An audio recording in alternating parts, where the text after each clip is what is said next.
మీ ఇంటి ఆడబిడ్డగా ఒక చిన్న మాట. ఊరిలో ఎదురు బెదురు ఇంట్లో ఇద్దరు ఆడవాళ్ళు ఉండరంట. ఇద్దరు ఆడవాళ్ళు ఉంటే ఒక ఆయమ్మకి మంచి భర్త దొరికినాడు, ఇద్దరు పిల్లలు. ఆయమ్మ హ్యాపీగా కాలాన్ని గడుపుతుంది, మంచిగా పూజలు చేసుకొని ఎప్పుడు సంతోషంగా కాలాన్ని గడిపేస్తుంది. ఆపోజిట్ ఆయమ్మకి నలుగురు పిల్లలు, తాగబోతు భర్త దొరికినాడు. అస్సలు భార్య బిడ్డలు అనేది పట్టించుకోకుండా తాగడము, ఇక్కడ అక్కడ పడడము అలా ఉంటాడు. సో అలా ఉంటే ఆయమ్మ ఆ దేవుని మీద భారం వేసేసి, నా బిడ్డల్ని ఎట్లా తండ్రి నేను పోషించేది అని ఆ దేవునికి ఉప్పజెప్పేసి ఆయమ్మ తప్పు ఒప్పో చేసుకొని బిడ్డలతో పోషిస్తూ ఉంటుంది. ఈ ఎదురింటి అమ్మ సంతోషంగా హ్యాపీగా ఉండేమ్మ పతివర్త. ఆయమ్మ ఏం చేస్తుంది, ఈ ఎదురింటికి మీద ఒక కన్నేసి పెడుతుంది.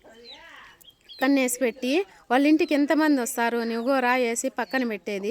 వచ్చిన వాళ్ళకంతా చూడండి అమ్మ ఇట్లా ఆడది, అమ్మ ఇట్లా ఆడది, గబ్బుది, ఇలా చేస్తుంది అలా చేస్తుంది అని ఎప్పుడూ చెప్పుకునేదంట.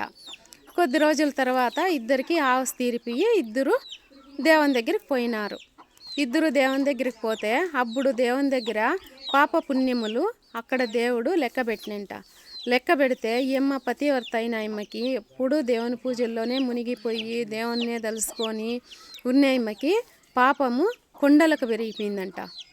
ఈ తాగుబోతోని పెండ్లాము, తండ్రి దేవుడా నువ్వే నాకు రక్ష, తండ్రి ఏదో ఈ బిడ్డల్ని ఇచ్చినావు, నువ్వే పోషించప్పా అని చెప్పి, నాకు తెలీదు ఇది పుణ్యమో తప్పో ఒప్పో నాకు తెలీదు, ఇంత పాపాలో నాకు తెలీదు, నా బిడ్డలను పోషించేకి నేను ఈ తప్పులు చేసుకుంటున్నా అని ఆ అమ్మ ఆ దేవుని మీద భారం వేసి ఆ అమ్మ తప్పులు చేసుకొని ఉన్నిన్న అమ్మకి దేవుని తాగిపోతే అంతా పుణ్యమే ఉందంట. కొంచెం కూడా కండ్రెప్పంత కూడా పాపం లేదంట.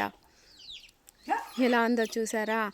అలా చేసిన అమ్మ పుణ్యము, చేయన అమ్మ పోసుకుండే, చేసిన అమ్మ పాపము, చేయన అమ్మ పోసుకుండే. అంటే ఇలాంటిదే.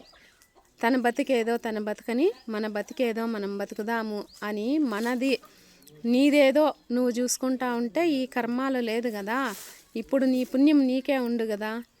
ఏమంటారో నిజమే కదా? అలా ఉంటుంది.